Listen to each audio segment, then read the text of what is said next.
ബാല്യത്തിലെ കടുത്ത വെല്ലുവിളികളെ ഇച്ഛാശക്തിയും കഠിനാധ്വാനവും കൊണ്ട് കീഴടക്കിയ ഗിരീഷ് നെയ്യാറിന്റെ ജീവിതത്തിൽ കോവിഡ് കാലഘട്ടം മറ്റൊരു മഹാപരീക്ഷയായി മാറി. ബാല്യത്തിൽ തന്റെ സ്വന്തം നിലനിൽപ്പിനും അനുജത്തിയുടെയും ഭാവിക്കുമായി പോരാടിയ ആ മനുഷ്യൻ കോവിഡ് കാലത്ത് തന്റെ സ്ഥാപനമായ ടാലന്റ് അക്കാദമിയിലെ 200ഓളം സ്റ്റാഫ് അംഗങ്ങളെയും 100ലധികം അധ്യാപകരെയും സംരക്ഷിക്കുന്നതിനുള്ള പോരാട്ടത്തിലായിരുന്നു. കോവിഡ് മഹാമാരി ഏറ്റവും ശക്തമായി ബാധിച്ച മേഖലകളിലൊന്നായിരുന്നു മത്സര പരീക്ഷാ പരിശീലന രംഗം. പല സ്ഥാപനങ്ങളും ജീവനക്കാരെ പ്രതിസന്ധിയിൽ കൈവിട്ടപ്പോഴും തനിക്കൊപ്പം നിന്നവരെ ഉപേക്ഷിക്കുക എന്നത് അയാളിലെ മനുഷ്യസ്നേഹിക്ക് ഒരിക്കലും സാധ്യമായിരുന്നില്ല. കാരണം അവർ അദ്ദേഹത്തിന് ജീവനക്കാരല്ല, മറിച്ച് സ്വന്തം കുടുംബാംഗങ്ങളായിരുന്നു. ₹1 പോലും വരുമാനമില്ലാതിരുന്ന കാലഘട്ടം തന്റെ കാറും സ്വന്തം വക്കീൽ ഓഫീസും ഉൾപ്പെടെ സ്വന്തമായിരുന്നവയെല്ലാം കിട്ടിയ വിലക്ക് വിറ്റ് തന്റെ കൂടെ നിന്നവരുടെ ജീവിതം തകരാതിരിക്കാൻ അദ്ദേഹം ഉറച്ചുനിന്നു. താൻ ചെയ്ത സൽപ്രവർത്തികളുടെ ഫലമെന്നോണം ഏറെ വൈകാതെ തന്നെ ടാലന്റ് അക്കാദമിയെ ഒരു പബ്ലിക് ലിമിറ്റഡ് കമ്പനി ഏറ്റെടുത്തു.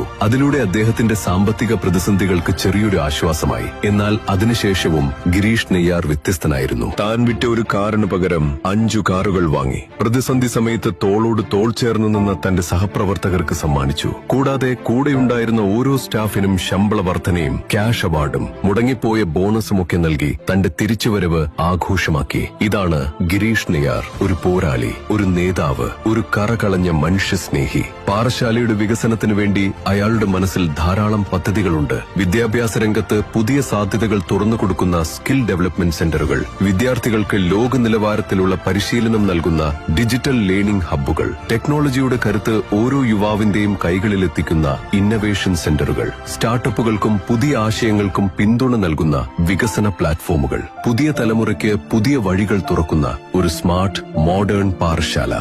ഈ പോരാളിയുടെ പോരാട്ട വീര്യം ഇനി പാറശാല നിയോജക മണ്ഡലത്തിലെ ഓരോ മനുഷ്യരുടെയും തലവര മാറ്റും. ഇത് ഞങ്ങൾ ഗിരീഷ് നെയ്യാറിനെ അടുത്തറിഞ്ഞവരുടെ ഉറപ്പ്.